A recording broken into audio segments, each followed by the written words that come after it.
পার্সেলটা জাস্ট দেখেন, এটা একই ডিজাইনের দুইটা ড্রেস অর্ডার করতে হবে, মানে দুই বোন অর্ডার করছে। জাস্ট দেখেন উনি এটা রিটার্ন কেন করছে, ভয়েসটা শোনাইতাম, আমি জানি উনি আমার ভিডিও দেখবে, দেখলে আমি আপনারা আসলে আপনারা যদি খুদে টাইপের হন কাস্টমার তাহলে আপনারা মার্কেট থেকে কেনেন প্লিজ।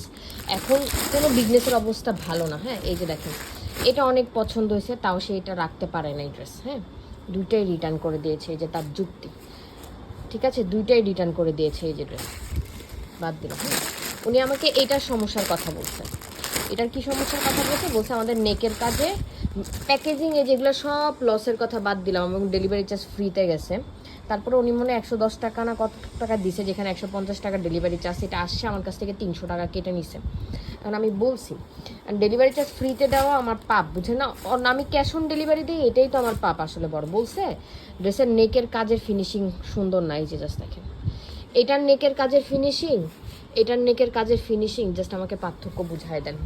দুইটাই এক ডিজাইনের নিচে নেকের কাজের ফিনিশিং ভালো না, সুতা উঠছে, ড্রেসটা অনেক হালকা, এটা সেটা। আমি বারবার বলছি যে আপু ড্রেস যখন আমরা ফুললি ছবি তুলি তখন ড্রেসটা হালকা দেখা যায়। হ্যাঁ, যখন আপনি ইনারটা ইউজ করবেন তখনই অ্যাকচুয়ালি ড্রেসের কালারটা আসবে। এই যে আমি ইনারটা ইউজ করলাম, এই যে ড্রেসের কালার আসছে, তখন কালারটা ডিপ হবে। এখন আপনারা কিভাবে বুঝবেন? এরকম সমস্যা থাকলে আপনারা অনলাইন থেকে না কিনে মার্কেটে যায় কিনেন। শুধু শুধু আমার দুইটা ড্রেস নিয়ে যে লস করলেন, আমি জানি না, আমি সত্যি কথা আল্লাহর কাছে বিচার দেবো। আমি আর পারতেছি না আপনাদের এগুলো দেখতে দেখতে, আসলে খুবই বিরক্ত আমি এখন অনলাইনে।